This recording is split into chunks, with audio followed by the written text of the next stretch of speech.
Muita gente pergunta o que a Serra do Amolar faz. Eu falo que a gente está entre o ativo e o capital. Com base nisso, a gente começou a gravar uma série de conversas com parceiros de negócio, com clientes, para explicar um pouco o que a gente faz. E essa primeira conversa eu vou estar com um grande parceiro, que é o Renato Intacli. O Renato, ele é economista, sócio da PRX Capital e ajudou a gente a estruturar um projeto de NPL, que está dentro do nosso core business, que é ser uma securitizadora focada em NPL. E você vai entender a primeira vertente do que a Serra do Amolar trabalha. Securitizadora focada no mercado de NPL. Converso agora com Renato Intacli, economista e sócio da PRX Capital. Renato, Xará, esse mercado que a gente trabalha, dentro de muitas das coisas que a gente faz, a gente trabalha com NPL, né? A gente é uma Sim. securitizadora, vocês são uma asset, a gente já tem uma parceria de longo prazo e estamos trabalhando em conjunto nesse mercado de NPL. Queria que você explicasse um pouco para o leigo, para a pessoa que não entende, o que é o NPL. Então, Xará, o NPL, ele é um tipo ativo, ele é um típico ativo estressado, tá? De special situations, no crédito, tá? Então, especificamente no crédito. E aí são vários tipos de crédito que são possíveis para gerar um NPL, tá? O que importa aqui é esse ativo de crédito estar inadimplente há mais de 180 dias, tá? Então, dentro dessa faixa, tá? 180 dias para frente, principalmente entre 180 dias e 360, que é o que o mercado costuma olhar mais. Mas também os que extrapolam 360, até os que chegam em 1.080 dias, são considerados NPLs, tá? A gente tem um dado aqui de que os bancos venderam aí, colocaram no mercado 34 bi em carteira inadimplente. Em 2025, e a previsão para esse ano é 52 bilhões Show. em carteiras inadimplentes aí no mercado. O que leva o banco a abrir mão dessas carteiras, a vender essas carteiras? Por que isso é feito? É só uma faxina de balanço? O que é isso? É também uma faxina de balanço, tá? E eu vou começar com ela. O banco, ele tem que seguir as regras da Basileia, tá? E um dos indicadores que a Basileia coloca é o que a gente chama de RWA, tá? Que é o nível de inadimplência ali, o nível de risco da carteira daquela tesouraria, tá? Então, quanto maior esse RWA, né, esse indicador, menor a capacidade do banco de emprestar, né? Então, ou seja, aumentar a carteira de crédito. Então, ele faz a venda desse NPL para retirar do balanço e liberar espaço para que ele possa emprestar mais dentro desse RWA que vai impactar a basileia dele, tá? Então, aqui é bem interessante, tá? A gente pensar o seguinte: para o banco, o custo de captação é muito baixo, né? Principalmente se for um banco de primeira linha, você fazer uma captação a CDI mais algum 1%, 2%, é bem tranquilo porque ele tem a rede de distribuição. E o ROI da operação de fluxo, ou seja, fazer o giro, captar um custo baixo, emprestar no mercado para quem tem acesso ao crédito, né, para quem não está inadimplente, é muito mais rentável do que tentar, quando você tem volume, óbvio, né? Então, no volume que um banco de primeira linha tem, é muito mais rentável ele girar o fluxo de carteira do que tentar recuperar aquele crédito inadimplente. Está dizendo que o custo de recuperação é maior do que o custo que ele vai, o esforço, né, que ele vai ter, ele vai sair do core dele, na verdade, o esforço é maior do que a, Isso. a recuperação. O esforço da recuperação é maior do que o do fluxo corrente, né? O fluxo corrente ele tem uma aderência muito mais rápida e fluida do que a renegociação, que você tem que buscar entender se aquele devedor ele tem renda, ele adquiriu um novo emprego, buscar com ele uma forma de renegociar e de encaixar dentro da renda dele a parcela, né, daquela dívida, do que simplesmente rodar fluxo, por exemplo, em cheque especial e cartão de crédito que você libera e o cara usa e os juros é muito alto frente ao custo de captação desse banco, tá? Então, para ele faz mais sentido repassar a carteira, limpar o balanço dele, baixar a basileia e continuar dando fluxo na ponta, tá? Fazendo crédito de fluxo. O que que é o crédito de fluxo? É isso. Cheque especial, cartão de crédito, linha de consumo, etc. Do que colocar o esforço sobre, né, essa recuperação de crédito. No entanto, o que que faz sentido aqui? Para alguém que tem um custo de captação maior, né? Então não é um banco de primeira linha, é uma securitizadora, uma gestora, etc. Nosso caso. O nosso caso, exatamente, vale a pena você adquirir uma carteira inadimplente, porque ela vai ter um custo de aquisição baixo e você consegue fazer um esforço de recuperação com ela, tá? Então faz muito mais sentido para players menores realizar esse trabalho do que para um banco de primeira linha, tá? Eu não estou dizendo aqui que não existem securitizadoras e assets grandes operando esse mercado de forma consistente, mas não um banco de primeira linha, porque eu acho que a grande sacada aqui é o custo de captação. Então, quando o meu custo de captação é muito baixo, eu não tenho por que ir atrás de quem me deve e não pagou. É mais rentável continuar dando giro em escala.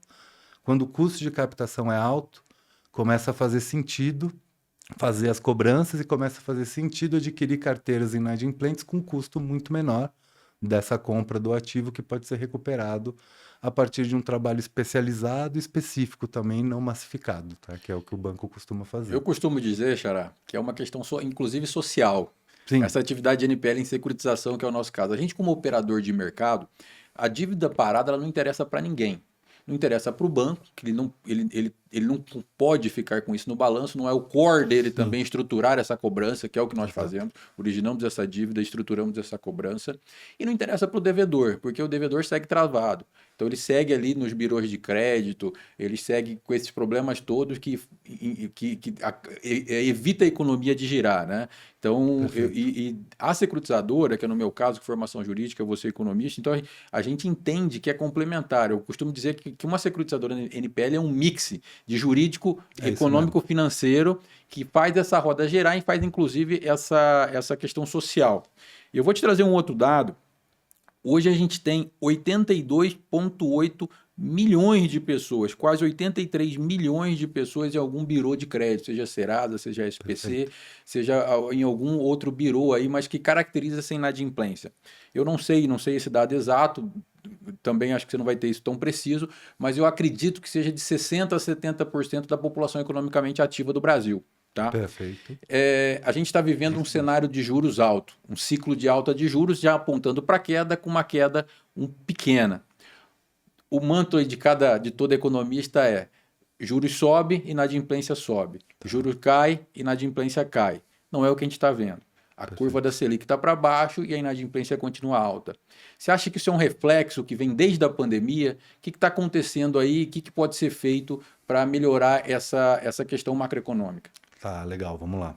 Bom, o primeiro ponto, tá? Eu acho legal a gente diferenciar aqui dois tipos de dívida, tá? Como eu estava comentando um pouco na pergunta anterior, a gente tem o fluxo, né? A dívida de fluxo, e aí eu já vou detalhar um pouco mais, e o estoque, tá? Então são duas formas de olhar o estoque de dívida da economia. O fluxo é aquilo que é adimplente, vamos dizer assim. Então é o cara que troca taxa, que refaz financiamento, que reperfila dívida, ou até mesmo um empresário que adianta recebível todo mês, e ele vai fazendo esse fluxo, né? Como a gente chama dentro do banco, fluxo de crédito. O estoque, que é onde está o NPL, é a dívida que é parada, né? Então ela não, aquele consumidor, aquele tomador, ele está fora do mercado por estar inadimplente. Então ele não corre com esse fluxo, tá?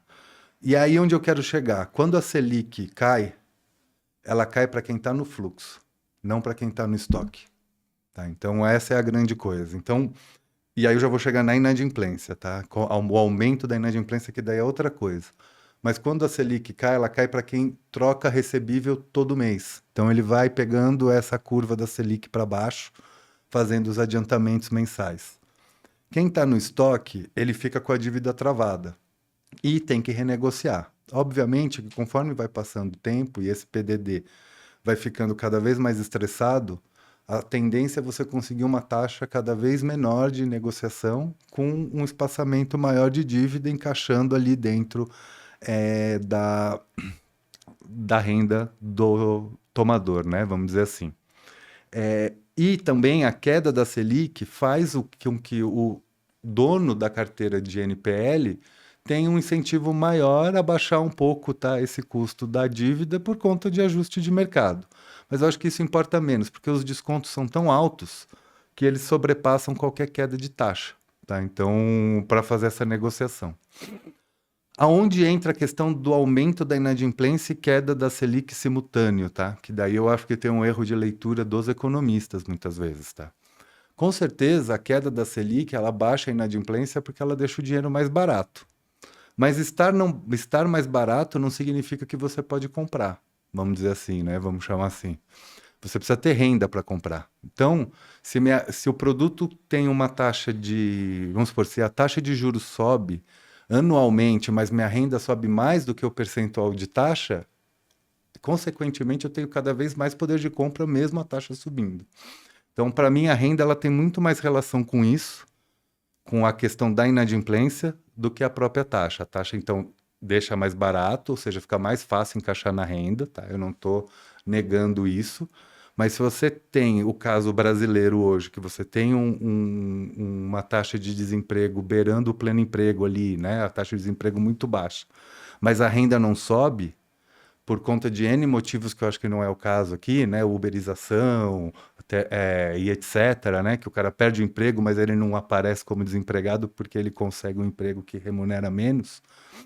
Isso faz a sociedade incapaz de quitar a dívida mesmo com a taxa caindo. Tá? Então, eu acho que o problema aqui vai para além da taxa, vai para volume de renda da população e a capacidade de pagamento. Nós estamos falando aí de quase 83 milhões de pessoas, né? É muita gente. Sim. Principalmente quando você fala num país como o Brasil, um país que tem uma população econômica ativa como o Brasil. A dúvida é muita microdívida? É isso que coloca todo esse volume de gente? É microdívida? Até para explicar a microdívida, é dívida corrente, né? Que é celular, cartão de crédito, energia, água, condomínio. É muita microdívida? É muita microdívida. É muita microdívida, tá? Assim, a grande questão do Brasil, né? É essa questão do consumo, né, da renda, na minha visão. Então, o Brasil ele tem uma demanda reprimida muito grande, tá? E essa demanda reprimida, ao não ter elevação de renda, ela escoa pelo crédito. Só que como não aumenta a renda e você escoa pelo crédito, automaticamente no médio prazo você vai ter não uma quebra da economia, tá? Mas você vai ter uma quebra daquela renda, né, daquela pessoa e ela vai passar a ser inadimplente. Tá? O perigo aqui é até mesmo uma cascata. Porque aí o pai fica inadimplente, perde acesso ao crédito, então a mãe vai passar a ficar inadimplente. Vai comprar em nome da mãe nas lojas Isso. de varejo, no cartão de varejo. E você vai multiplicando isso dentro da família. Aí você acaba fazendo para a família toda, né? E multiplica isso e acaba tirando uma família inteira da rede de consumo, assim, que não é básico, né? Que o cara vai comprar ali no dia a dia, a alimentação e utilities e consumo. Eu acho que essa é uma dificuldade nossa como operador de crédito, operador de NPL, né? Que é estruturar e cobrar esses NPLs. É você precificar essa carteira e você separar elas. Vamos falar primeiro da separação das carteiras. A gente sabe que dentro de uma carteira NPL tem o que é bom e o que é ruim, o que dá para se recuperar e o que não dá para se recuperar. Dentro do universo macroeconômico, o que você acha que diferencia essa análise da carteira? É o emprego? É a renda? Como que a gente qualifica essa carteira de NPL? Como que a gente consegue ser mais eficiente, né? Principalmente a gente que é operador de NPL. Perfeito, perfeito. Eu vejo basicamente os seguintes pontos para recuperação de carteira NPL ter sucesso pela visão macroeconômica, né? Primeiro é vislumbrar a renda daquele público que você está adquirindo a carteira, né? Então, qual o nível de renda daquela população e qual a taxa de recuperação pelo nível de renda, ou seja, qual a conta que encaixa na renda a parcela que eu vou fazer, que daí isso vai puxar a gente lá para o último ponto que eu vou chegar, que é a forma de renegociar, né? Que eu acho que é onde a securitizadora de NPL agrega valor. Mas, a primeiro ponto, então, identificar qual é a população devedora e qual a renda dessa população devedora. E, segundo ponto, identificar qual a necessidade dessa população de refazer ciclos de crédito, né? Então, qual a necessidade de crédito? Então, se a gente pensar em PJ ela tem uma necessidade de renovar ciclos de crédito para financiar a própria produção ou a própria distribuição, né? A PF, menos, tá? Menos necessidade de rotacionar crédito, né? Muitas vezes o cara consegue Ele tem um devaneio ali, estoura, perde o crédito e aí passa a viver com o que ele ganha, né? Que eu não estou falando que necessariamente é o que funcionaria Não para tá ele fazendo juízo de viver. valor, né? Exato, né? Mas ele passa a ficar bem restrito àquilo mesmo que ele ganha, ele perde acesso ao crédito e vai, né? Então, essa questão da necessidade do crédito, do ciclo de crédito, eu acho que pega bastante e ele tende a PJ mais a pessoa jurídica do que a pessoa física, tá? Já a questão do nome, que muita gente não é uma variável econômica, financeira, vamos dizer assim, mas ela acho que ela entra na conta, ela também entra bem forte, principalmente agora aqui na pessoa física, tá? Então a pessoa, o que a gente percebe com algumas pesquisas de campo, etc., a pessoa quer limpar o nome, ela quer estar com o nome limpo, quer ter acesso ao crédito, no geral, né? Etc. Então, criar possibilidade para que ela possa renegociar isso, encaixar na renda dela e tirar o nome dela de birôs de restrição é uma motivação bem relevante, tá? E por fim, o que eu acredito cabe à securitizadora pensar essa negociação junto com aquele grupo de pessoas, tá? Óbvio, tickets maiores você faz uma negociação individual, tickets menores você vai pensar uma política por grupo, mas uma política que encaixe para que o cara possa renegociar e pagar até o fim, né? Porque muito que a gente vê é dívida que foi renegociada, mas não teve a conclusão do pagamento. Então é importante, tá? Nesse ponto, o que faz a securitizadora recuperar o NPL? Fazer uma boa negociação de grupo ou individual, em tickets maiores, para possibilitar que aquela parcela encaixe na renda, tá? Aqui a grande coisa é encaixar na renda, tá? Principalmente no Brasil, maior do que custo de juros e etc. Encaixar na renda é o mais importante. Então, se encaixa, considerando essas variáveis, eu acho que a carteira roda bem e você tem um sucesso relevante com ela. Eu costumo dizer que a gente tem, como securitizador, a gente tem uma função econômico-social, Com certeza. porque a gente devolve o cliente para o mercado, né? Exato. Porque, de novo, não interessa para ninguém esse cliente estar fora do mercado, ainda mais num país como o Brasil. Exato. Eu vejo também, Xará, que a maior dificuldade, inclusive eu trago um dado para isso, 51% das operações entre cedentes e compradores de NPL não saem, por conta da precificação da carteira. Então a maior dificuldade nas negociações é a precificação da carteira. Isso envolve a parcela recuperável, não recuperável, que a gente acabou de falar, a qualificação dessa carteira. Você acha que o mercado de NPL está aprendendo a precificar essa carteira, a gente já está evoluído, que na tua visão macro, obviamente, a gente não está falando de nenhum dado exato, em que estágio a gente está desse mercado? Perfeito. Bom, vamos lá. Primeiro, contextualizando, tá? O mercado de NPL, como ele é um mercado secundário, vamos dizer assim, né? Então eu compro como se fosse num balcão, né? Com outro credor que possui essa carteira. Ele é naturalmente um mercado mais escuro, tá? Eu não estou mais difícil de você ver os sinais de preço. É B2B, né? Não é B2C. É B2B, é uma coisa estruturada, é contrato a contrato. Então é muito negociação a negociação, tá? Isso não justifica 100%, tá? Em muitos mercados desenvolvidos, essa taxa ela é muito mais clara, né? Esse preço é muito mais claro do que é no Brasil. No entanto, eu acho que isso vem melhorando bastante no Brasil, principalmente para prazos menores até um ano, tá? Eu acho que você consegue enxergar uma precificação melhor nesses ativos de até um ano. E depois de um ano começa a ficar bem complicado. Então, assim, o que acontece aqui, né? É uma questão de negociação. O cedente, né, o vendedor, ele vai tentar extrair o máximo daquela carteira. O comprador vai buscar pagar o mínimo. Vai entrar valor, né? Exato. O que ele puxar para dentro é valor agregado à operação. E muitas vezes eles não vão chegar numa negociação, né? Mas o que aconteceu aí nas duas últimas semanas foi bem interessante, porque o governo ele escancarou o preço, né? Quando ele faz o desenrola... Nós vamos chegar lá. Exato. Nós vamos chegar lá. Calma, que nós vamos chegar lá. O final de preço para o mercado dessas carteiras. Nós vamos chegar lá. Mas assim, vamos lá. Um outro dado, né? Vocês são economistas, vocês gostam de dados. Então eu trouxe alguns dados para vocês. A gente está falando que 10 bilhões de reais, 10 com B, né? A gente fala bilhão com B. Apenas um agente de mercado, um banco de grande porte, vendeu de NPL no ano passado.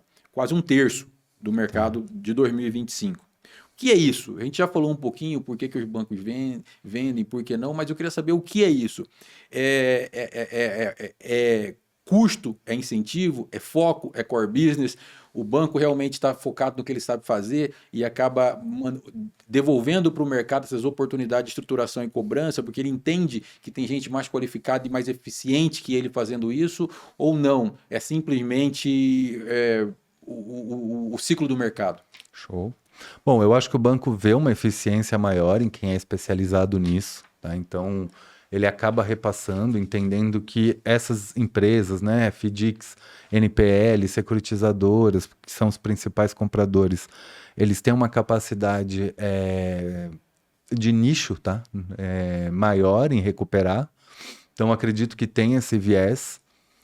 Outro viés que aqui eu acho que é bem importante, os créditos recuperados, eles entram no balanço bancário como receita não recorrente, tá? E isso não contabiliza bônus e nem aumenta a projeção de balanço do banco, tá? Então, é um esforço que representa muito pouco financeiro e contabilmente para o banco, tá? Porque como é que o banco faz, né? Ele projeta as receitas recorrentes dele e vai aumentando, então, o espaço de cessão, né, de crédito que ele tem conforme ele projeta essa captação de PL e essa rentabilização dos ativos que o banco administra. Como a recuperação, como o PDD sai, né, desse fluxo, quando ele volta como receita não recorrente. E essa receita não recorrente, ela não é utilizada nem para projetar balanço, ou seja, aumentar o espaço do banco de empréstimo. E aí eu acho assim, principalmente nesse ponto, nem para pagar bonificação, tá? Então, você não tem dentro do banco incentivo para recuperar crédito distribuído, justamente porque essa receita não recorrente ela não entra em bonificação, nem projeta o balanço do banco. Ela lança com prejuízo também, né? Ela pode lançar como prejuízo também. E acaba reduzindo a base de cálculo. Isso, exato. Eu estava até pulando esse, mas sim, ele lança como prejuízo. Fique direto, já fala. Ninguém perde. Ele lança como prejuízo, como instituição financeira necessariamente é lucro real, né? Então, ao lançar como prejuízo, no final do dia ninguém perde. Isso, ele reduz a base de cálculo e vende uma taxa menor essa carteira, né, para uma instituição menor, né, seja uma SEC ou um FDIC. E o desenrola, agora sim, precificou essa carteira? Precificou. É isso, 99, ó, a dívida, o desconto do governo está dando até 99% de desconto. Então quer dizer que essa carteira é uma forma de se precificar a carteira? Você acha que é um momento para quem está comprando, que é o nosso caso? Eu ia falar exatamente isso. A gente está no momento ideal para quem está comprando. Então chegou minha hora. Exato, porque agora para cada layer de carteira eu tenho a precificação do Desenrola. Ele precificou todas as carteiras em todas as layers, tá? Então é a melhor hora para o comprador comprar porque ele tem um benchmark, ele tem um sinal de preço claro. Para a carteira que tem essas características, o Desenrola faz um desconto de 85%. Para essas outras características, 95%. Aqui, o muito pior, 99%. Então, basicamente, basta bater a carteira com as métricas de política do Desenrola que você chega num preço aproximado e consegue negociar com muito pouco argumento da parte cedente, porque não seria aquele preço, já que isso foi não só precificado pelo governo, você teve adesão dos bancos. Então, o próprio mercado financeiro validou as taxas de desconto que o Desenrola pratica. Então, eu acho que foi um sinal de mercado muito interessante para o setor poder atuar daqui para frente. Óbvio que esse preço vai mudar, né? Assim, quando acabar o Desenrola e a vida seguir no mundo do crédito, mas a gente vai ter uma base de referência. E aí um outro Desenrola pode criar uma outra base de referência. Basicamente assim, a gente que atua em outro mercado, que é o mercado do agronegócio, a gente tem operação física pecuária também, tem a oscilação, o ciclo de mercado natural, né? O ciclo pecuário que a gente chama, e acaba gerando momentos do ano que está para o comprador e momentos do ano que está para o vendedor, como qualquer outro negócio baseado em commodities. Perfeito. Você acha que a gente está no mercado comprador de NPL agora? Estou na boa? Eu acho que o mercado comprador ele tem bons sinais de mercado de preço. Desculpa, o mercado comprador hoje ele tem bons sinais de preço. Tá? O mercado vendedor Aí indo para essa questão da oferta e demanda, né? Onde está melhor o preço, para vender ou para comprar. Hoje, eu acho que o mercado comprador tem uma condição melhor de negociação. Tem vantagem. Tem vantagem, por conta de excesso de carteira inadimplente. Então, você tem um excesso de oferta. Então, isso faz o preço da carteira cair. E, assim, o maior sinal de que existe um excesso de carteira inadimplente é o próprio governo colocar o desenrola no trilho, né? Então, existe um problema e o governo está tentando criar uma ferramenta para solucionar ou para reduzir, né, esse inchaço da inadimplência. Então, isso está fazendo também os vendedores terem que baixar preço para conseguir desovar, né, entregar essas carteiras, passar para frente essas carteiras. Sendo um pouco, como que eu vou te dizer? Colocar um pouquinho de pimenta aqui. Tá bom. Desenrola, ou renegociação de dívida fiscal, sempre aparece em ano eleitoral, né? Sim. E a gente está em ano eleitoral. Esse não é o nosso foco, não é nosso juízo de valor, mas aqui a gente tem 34 milhões de pessoas que são reincidentes crônicas em dívidas. Tá. Então elas entram e saem. Então nós temos quase 83 milhões de pessoas hoje em algum birô de crédito, sendo que fazendo o corte para 34 milhões elas são reincidentes. Você acha que isso ainda é um reflexo da pandemia? Você acha que é natural do brasileiro isso? É cultural? Como que você vê, como que o economista vê isso numa questão macro? Tá bom, vamos lá.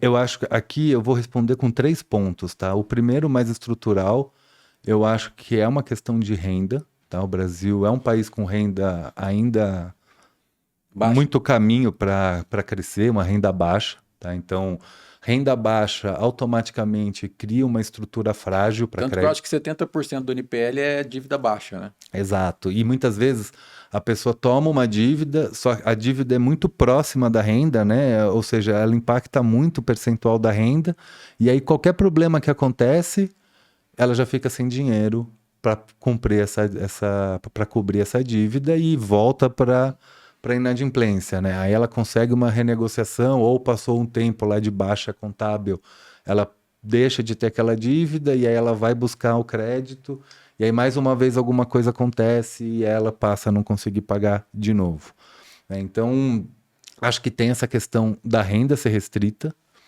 Eu acho que tem uma questão comportamental de consumo, né? A gente é uma sociedade que gosta de consumir, que quer consumir. Então aqui você já tem uma contradição, né? Que é uma sociedade que quer consumir, gosta de consumir, mas não tem renda. Tanto que o cartão de Né? crédito a gente está ensinando os Estados Unidos, né? Exatamente. Nós estamos ensinando os Estados Unidos a usar. o cartão de crédito é uma invenção lá brasileira. Exato, exato. E o crédito ele é muito importante para o consumo no Brasil. Tanto que no passado recente, por exemplo, se você pegar o governo Lula, final do 1 e o 2, que a gente teve uma expansão do PIB muito pautada em consumo, esse consumo basicamente é crédito, né? Então, não houve uma geração de renda, houve uma disseminação do crédito. Foi uma bolha? Foi uma bolha. Foi uma bolha. Acho que não uma bolha estrutural, tá? Que comprometesse a economia, mas houve uma expansão a mais, vamos dizer assim, além do que precisava, tá? Sem fazer juízo de valor político, eu lembro dessa época que a gente tinha as campeões nacionais, né? O governo fomentava as campeões nacionais e a gente tinha uma percepção de desenvolvimento, a gente tinha uma percepção de crescimento. Uhum. Isso dentro do nosso mercado. Você acha que esse sentimento, que economia também é sentimento, Sim. né? A gente está na época de Copa do Mundo, quase na Copa do Mundo é sentimento e eu acho que economia é sentimento. Você acha que aquela percepção que você tinha as campeões nacionais evoluindo, você tinha um ambiente de negócio melhor, você tinha uma sensação que o Brasil estava crescendo. Você acha que isso influenciou no sentimento da população para ela se endividar mais, falando que num sentimento de tudo está dando certo, tudo vai dar certo, e isso a gente vive um reflexo disso até hoje? Tá. Vamos lá. Eu acho que o sentimento naquele momento de que o Brasil estava dando certo, tudo estava caminhando bem, ele existia e ele era real, tá? E ele tinha um motivo, que daí é um motivo bem estrutural da nossa economia. Sempre que o preço das commodities agrícolas, e agora o petróleo vem impactando mais, sobe, o PIB sobe. Quando a commodity cai, o PIB cai.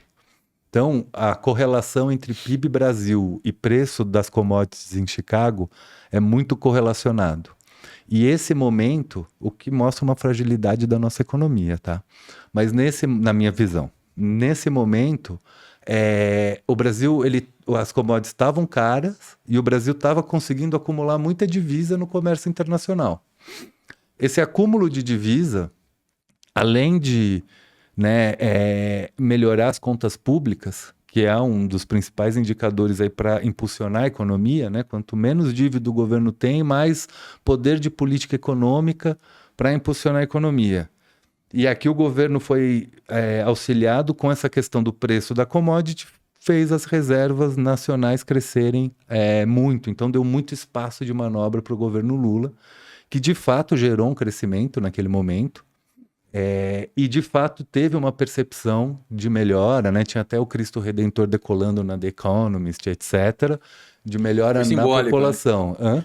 Foi simbólico, primeiro subindo, depois descendo. Depois ele virou rabiola e caiu, exato. Tanto que o The Economist colocou primeiro subindo, depois descendo. Depois descendo, eles corrigiram ali, eles deram uma errata. Mas assim, então você tinha de fato essa percepção. Junto com isso, houve uma expansão do crédito, com juros altos. Tá? Então, naquele momento, você teve uma expansão do crédito com juros altos e isso tem limite. Né? O limite foi 2015. Já não era mais o Lula, né? Já era Dilma II, ali com o Joaquim Levy, e ali foi o limite, ali que estourou a corda desse endividamento brasileiro. Né? Então, a gente vem passando aí por crises atrás de crises, então acho que tem sim um residual dessa época. Que aumentou com a pandemia, né? Que aumentou muito com a pandemia, porque a pandemia enxugou renda, né? Principalmente das classes mais baixas, que precisam se locomover até o local de trabalho, né? Com muito maior necessidade de trabalho braçal, etc. Muito trabalho informal também. E informal o cara tem que ir no lugar, né? Ele não tem muita opção. Então, eu acho que com certeza a pandemia ela reduziu a renda. E quem tinha dívida acabou não conseguindo pagar. Então você criou um estoque muito grande. Mas eu acho que o maior problema com relação a esse estoque, Xará, veio depois da pandemia. Porque depois da pandemia a gente vai para bem na sequência, ali, final de 22, 23, a gente vai estar com uma taxa de juros muito baixa. E essa taxa de juros muito baixa, ela é incentivo para o banco expandir crédito. Tá? Então... Aí embolou crédito antigo com crédito novo, aí foi... E a taxa subiu muito rápido depois, primeiro para 13,5, depois chegou a 15. Então quem contratou aquele monte de juros, aquele monte de dívida escorado num juros baixo, de repente não tinha mais esse cenário. Tá? Então você tem uma crise de pagamento por uma flutuação de juros que vai de 6 para 15 em 1 ano e meio, 2 anos. Isso encarece muito o estoque. Tá? Qual a diferença daquele momento lá atrás, daquele primeiro ciclo de juros? Primeiro não, né? Daquele ciclo de juros antes, lá atrás, onde as pessoas contraíram dívida num ciclo de juros altos, lá nas Campeões Nacional. Tá. Lá nas Campeões Nacional. Tá bom. Com o cenário que vivemos hoje. Porque hoje a gente também está vivendo, embora já tenha uma indicação de queda de juros, mas a gente ainda vive um cenário de juros altos, de dificuldade de emissão de dívida, os projetos de economia real, que é onde a gente trabalha, não fecham a conta, né, com essa taxa. Qual a diferença desses dois momentos? Tá bom. Eu acho que os campeões nacionais, eles estavam muito escorados no empréstimo subsidiado dos bancos públicos, principalmente o BNDES, para ser mais exato. Então era uma linha do governo direcionada para a construção de empresas brasileiras multinacionais, né, vamos dizer assim. Mesmo a taxa alta. Você tinha uma taxa subsidiada. Mas era uma taxa subsidiada. Mas assim, o que não acontecia para quem não era campeão nacional? Eu acho que é aqui que está a distorção.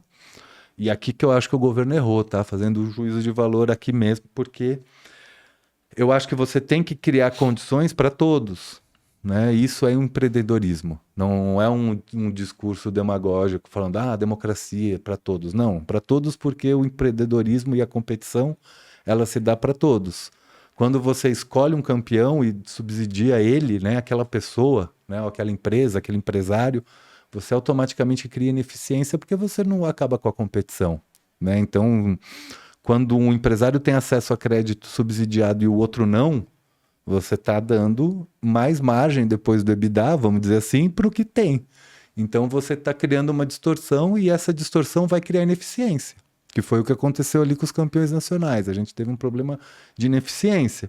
Por estar numa condição desequilibrada e por estar numa condição até mesmo, vamos dizer, injusta para a concorrência, aquela empresa ela crescia, dominava o mercado e criava Você ineficiência. criou um cenário para alguns e isso estourou uma bolha para baixo, né? E estourou uma bolha para baixo. Você tinha o cenário dos prestadores de serviço que não tinham as mesmas condições. Exato. E essas empresas que se endividaram muito de forma subsidiada não tiveram eficiência para cumprir com as dívidas, basicamente. Então elas mesmo quebraram depois de serem impulsionadas. Não todas, né? Óbvio, né? A gente tem JBS, tem várias que deram certo.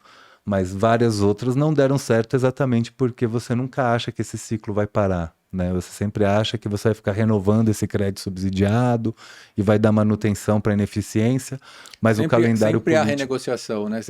Eu acho que é o que, quando você trabalha muito com subsídio, vem qualquer fator externo, sempre, historicamente no Brasil, há essa renegociação, principalmente no mercado do agro. Exato. Se você tem essa renegociação com juros melhores, tal. Então as pessoas acreditavam o tempo todo que sempre você conseguiria empurrar isso numa taxa menor. Taxa menor. Só que isso é uma hora que não funciona mais, né? Não avança mais. A política e a economia, o tempo delas é implacável, né? A política muda, a economia muda, então não dá para você ficar explorado. E elas não estão casadas. Não estão casadas, Essa exato. É a questão. Não estão casadas. Exato. E só para fechar com relação ao ano eleitoral e o desenrola, tá? Eu acho assim, com certeza tem um viés político, né? Eu acho que você ganha um impulso de voto, né? Uma imagem de amparo, etc., que traz bastante reforço eleitoral. No entanto, eu acho que é uma política que ela tem que ser feita mesmo, tá? Você tem que renegociar essa dívida, criar condições para trazer de volta essas pessoas para a economia e potencializar nosso próprio mercado. De novo, né? Nosso trabalho é quase que social. Exato, exato. Eu acho que tem um trabalho de recolocar essas pessoas no mercado, então importante para elas poderem consumir e ter uma vida melhor, mas também é importante para a gente que é empresário ter mercado consumidor potente. Então você precisa reciclar essa dívida para criar mercado para os empresários brasileiros, né? Esse mercado que vai consumir. Então é bom para as duas pontas. E eu acho que políticas de renegociação com altas taxas de inadimplência, né, sendo observadas na economia, elas são necessárias e eu não acho que é um impacto negativo. Eu acho que você cria condições de reciclagem para trazer mercado consumidor de volta, tá? E aí você tem crescimento futuro, que é o que importa para o economista. Para terminar, vamos lá. A gente teve aí um crescimento em 25 de 20% do mercado de entrante, do mercado de cedente de NPL. Então, eu acredito que isso foi as fintechs, as lojas de varejo, hoje todo o negócio, hoje teve uma amplificação, né, do Banco Central, onde você poderia ser uma instituição de pagamento, uma SCD, tudo isso. Então, você tem novos entrantes nesse mercado de crédito, consequentemente, você tem novos entrantes no mercado de NPL. Perfeito. Isso, para mim, foi bom, é um mercado que está avançando, a gente já falou muito sobre isso, é o nosso mercado, mas a dúvida é, com a Selic caindo, esse mercado melhora, esse mercado piora, como que você vê aí no longo prazo o mercado de NPL em si com esse ciclo de queda de juros e até onde vai esse ciclo de queda de juros? Tá bom. Eu acho que o cenário melhora para o NPL com a queda de juros. Tá? Eu acho que, na verdade, a curva do NPL ela está funcionando de forma... Assim, está funcionando com perfeição, porque você teve uma alta de juros que criou um estoque barato, e agora a queda da taxa de juros, ela permite taxas de renegociação e de compra da carteira melhores. Porque conforme cai o preço do dinheiro na economia, aquela dívida que é inadimplente, ela cai muito mais proporcionalmente. Porque ela também está vinculada a esse preço da economia de certa forma, tá? Apesar de não gerar um impacto direto no tomador, porque ele não está reciclando no fluxo, como eu falei, ele está no estoque. O preço de referência para toda a economia é a Selic ainda. Então, cair a Selic reduz o custo de vender essa carteira NPL, ou seja, torna ela ainda mais acessível para quem quer adquirir ela. A carteira Aí você NPL chegou no meu ponto, mais barata? mais barata. A carteira NPL mais barata para quem compra, para o FDIC ou para a securitizadora, vira uma carteira NPL mais barata para o tomador renegociar, porque o meu custo é menor, então eu tenho margens maiores de renegociação. Então, assim, acho que a alta da Selic nos últimos 2 anos, né, até chegar no pico no começo desse ano, foi bom para o mercado, porque criou um estoque gigantesco e mais barato, porque ele ficou grande, então ele ficou barato, né? Apesar da taxa estar alta, ele ficou grande, ele ficou mais barato. E agora a queda da taxa de juros cria um mercado ainda mais